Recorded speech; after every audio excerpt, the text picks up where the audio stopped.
आज के press conference का सबसे जो इम्पोर्टेंट मेरा स्टेटमेंट है वो ये है कि 2 मई जब 2021 के विधानसभा इलेक्शन का रिजल्ट अनाउंस हुआ, उसके बाद जिस तरह से पूरे पश्चिम बंगाल में वायलेंस और क्रिमिनल नेचर, मर्डर, रेप की घटनाएं, लूटने की, डकैती की घटनाएं, तोड़फोड़ की, आग से जलाने की, बीजेपी कार्यकर्ताओं को मारने की घटनाएं जिस तरह से सामने आई हैं, वो निंदा जताने के तो काबिल है ही है।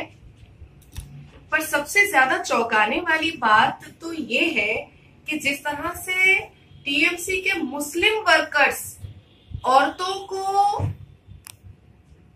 ह्यूमिलिएट कर रहे हैं, अपनी जुबान से मोलेस्ट कर रहे हैं, उनकी मोडेस्टी आउटरेज कर रहे हैं, वो बद से बदतर है।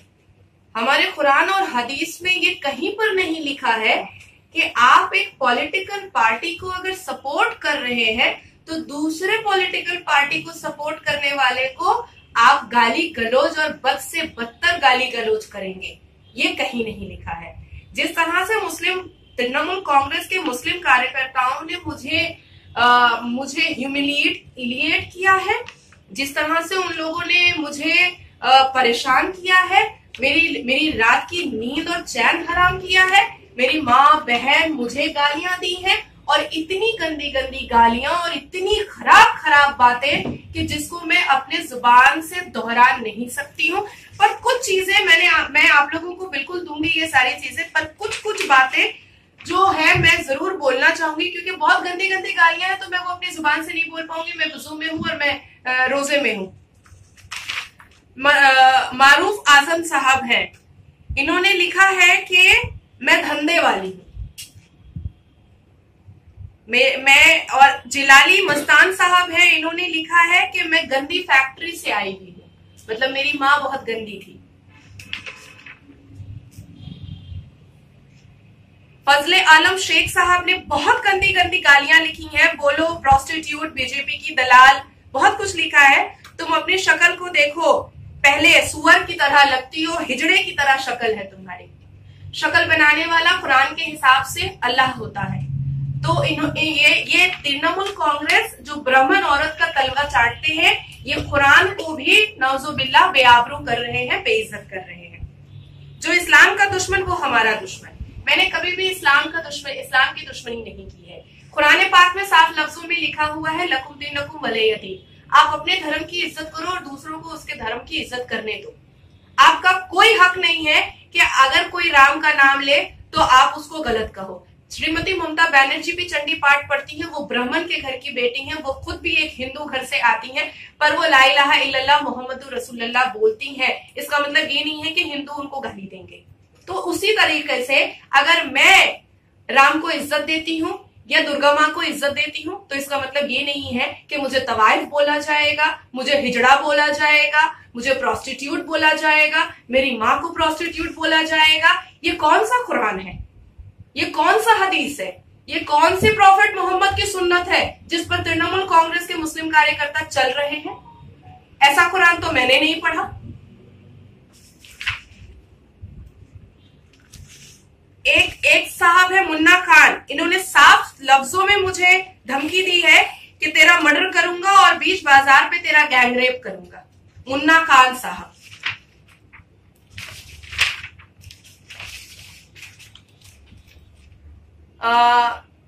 शेख रफीक साहब, ये मटिया बरूद से हैं, कितना पैसा ली हो बीजेपी से? मैं भी दे सकता हूं जो बीजेपी को देती हो। Come on baby, let's do it. अब आप बताएं कि क्या किसी भी धर्म में कोई भी धर्म का भगवान या अल्लाह या धर्म की किताब ऐसी बातों और ऐसे स्टेटमेंट को देने की परमिशन देता है? हमारे यहाँ पर जितने भी लोग हैं, जितने भी आप लोग प्रेस में कॉन्फ्रेंस में आए हैं, या जो जहां तक मेरी बात जा रही है, क्या कोई भी धर्म ये परमिशन देता है? हाँ जी बोलिए। मेरा सवाल है मैडम, आप इसको धर्म से क्यों जोड़े? कुछ गंदे लोग आपको गाली दे रहे हैं, आप उनको जवाब दीजिए। आपके पास बहुत सारे ऑप्शन है जवाब देने का। नहीं, मुझे साफ लफ्जों में लिखा मंच पर बीजेपी को जो सपोर्ट किया है, इसलिए क्योंकि वो हिंदुत्व पार्टी है। मैं आप लोगों को ये पूरा दे दूंगी, ये हिंदुत्व पार्टी है। और अगर तूने बीजेपी को सपोर्ट करना नहीं छोड़ा, तूने बीजेपी को क्विट करके टीएमसी को नहीं ज्वाइन किया, तो हम लोग तेरे साथ इससे भी बुरा करेंगे। ये मैं पूरा प्रूफ दे दूंगी। प्रूफ दे रहे हैं, मैं जुबानी नहीं बोल रही हूँ, मैं आपको प्रूफ दूंगी। लेकिन इस्लाम से इसको आप क्यों जोड़ रहे हैं, कुरान से, हदीस से? क्योंकि ये कह रहे हैं कि इस्लाम के काम करें उनको इस्लाम, क्योंकि ये कह रहे हैं तो मुझे तो उनका जवाब देना पड़ेगा ना भाई साहब, मुझे तो उनका जवाब देना पड़ेगा। ये कह रहे हैं कि इस्लाम के मानने वाले कभी बीजेपी नहीं कर सकते, तो मैं उनको बता रही हूँ। इस्लाम तो इसके लिए कहीं किसी को नहीं रोका नहीं रोका है ना, नहीं रोका है ना। तो इनका कहना है कि मैं बीजेपी करूंगी तो ये लोग मुझे गाली देंगे। आप उनका नाम से फिर एफआईआर कीजिए, जो होना चाहिए। आप एफआईआर की बात कर रहे हैं, मेरा ऑलरेडी पिटिशन पूरा फाइल हो चुका है हाईकोर्ट के लिए। ठीक है, अच्छी बात है, पूरा हाईकोर्ट के लिए फाइल हो चुका है। मैं उस दिन तक सांस नहीं लूंगी जब तक मैं इन लोगों को जेल नहीं भेजूंगी। अच्छी बात। एक ने लिखा है अरे ओ प्रोस्टिट्यूट, लेकिन RANDI लिखा है, क्योंकि मैं वजू में हूँ इसलिए मैं बोल नहीं सकती। अरे ओ प्रोस्टिट्यूट, सबको पता है कि बीजेपी वाले भड़वे का काम करते हैं। इनका काम सिर्फ और सिर्फ नफरत फैलाने का काम है। और तू फिर से RANDI और मदर फ्रकर क्यों प्रेग्नेंट होने गई थी दिलीप घोष के बिस्तर पर? ये है निसार अहमद। आपने इस बारे में अपनी पार्टी के आला कमान से कुछ? जी हाँ, डेफिनेटली मैंने गवर्नर को भी चिट्ठी भेजी है, मैंने श्रीमती ममता बनर्जी को भी चिट्ठी भेजी है। और सिर्फ इसलिए भेजी है कि अगर ये उनके अंडर गाइडेंस में हो रहा है, उन्होंने ऐसे मुसलमान को बोला है कि तुम जा करके उसको टॉर्चर करो, तो मैं उनसे जवाबदेही करती हूँ, मैं उनसे जवाब चाह रही हूँ। मैंने उनको साफ लिखा है कि आप मुझे जवाब दें।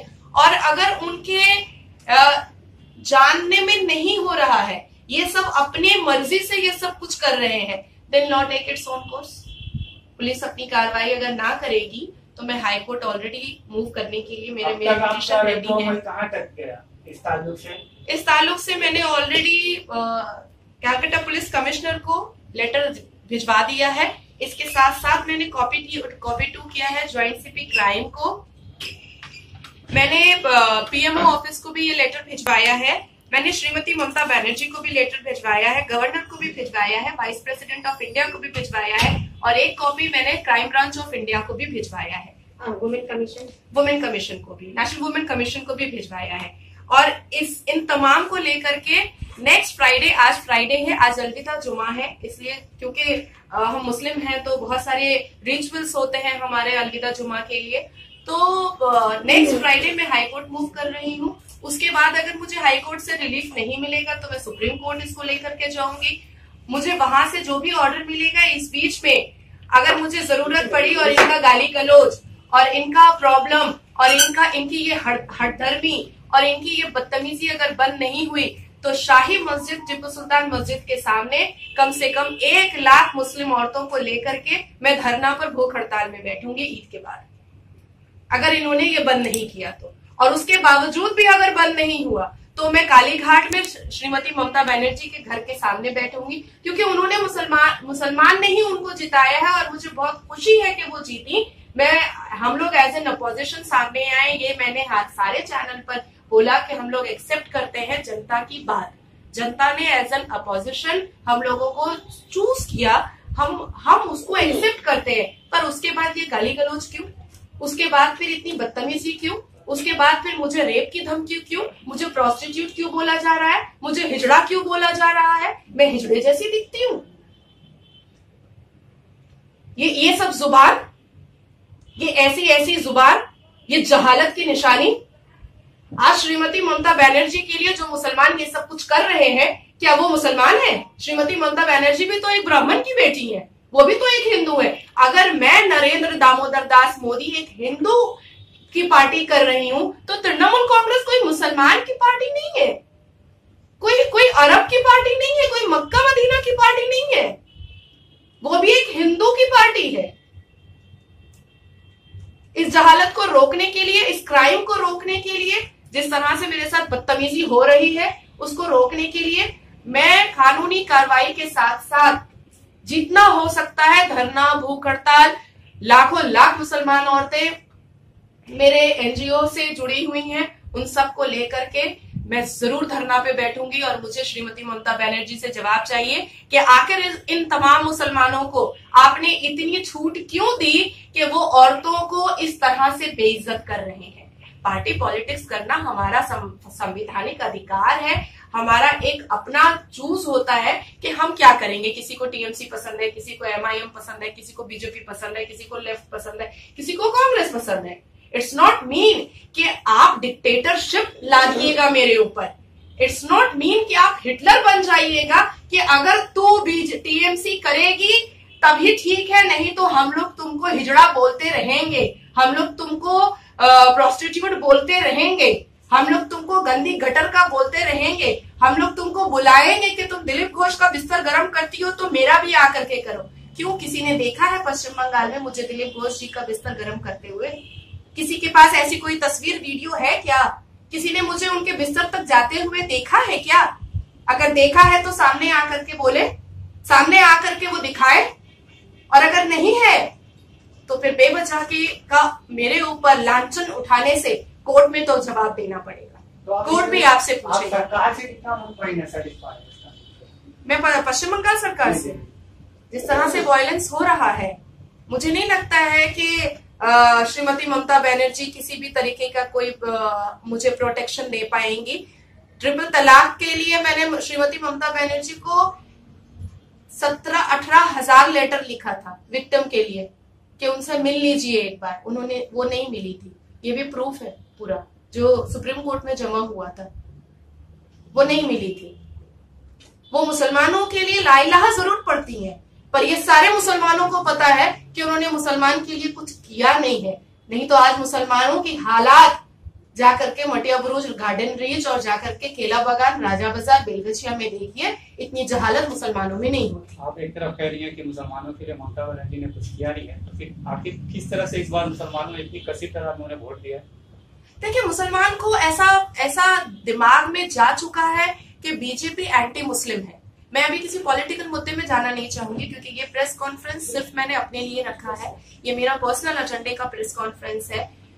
मैं सिर्फ इतना चाह रही हूँ कि मेरे साथ जो बदसलूकी हो रही है, मुझे जो रेप और मर्डर की धमकी आ रही है, मेरे साथ जो टीएमसी मुस्लिम कार्यकर्ता, एक भी हिंदू कार्यकर्ता नहीं है, ये पूरा का पूरा जो मैंने इकट्ठा करके रखा है, और मेरे सोशल मीडिया पे पूरा छान मारिए, एक भी हिंदू टीएमसी कार्यकर्ता ने मुझे गालियां नहीं दी है। फेक नाम लिखते हुए तो वो लोग कर सकते नहीं, मैंने पूरा डिटेल निकलवा लिया है, पूरा डिटेल निकलवा लिया है। आपने ये हार्ड कॉपी दिया या सॉफ्ट कॉपी, जो भी आपने सबमिट किया है? मैंने हार्ड कॉपी, सॉफ्ट कॉपी, पूरा डिटेल। वहाँ से उन लोगों ने क्या बोला आपको? कितने दिन में आपको कार्रवाई करके जवाब दिया जाए? देखिए, अभी तो मैंने ये लेटर सबमिशन दिया है, मैंने उन लोगों को 1 हफ्ते का टाइम दिया है। मैंने पुलिस को भी लिखा है कि मैं 1 हफ्ता आपके लिए वेट कर रही हूँ, इसलिए मैंने कहा कि कमिंग फ्राइडे में हाई कोर्ट मूव करूंगी। यही मेरा स्टेटमेंट। अगर इस बीच नहीं होता तो फिर आप धरने पर बैठेंगे? हाँ, अगर 1 हफ्ते के अंदर कुछ नहीं होता है तो हाई कोर्ट मूव करने के बाद मैं धरने पे बैठूंगी ईद के बाद। और कुछ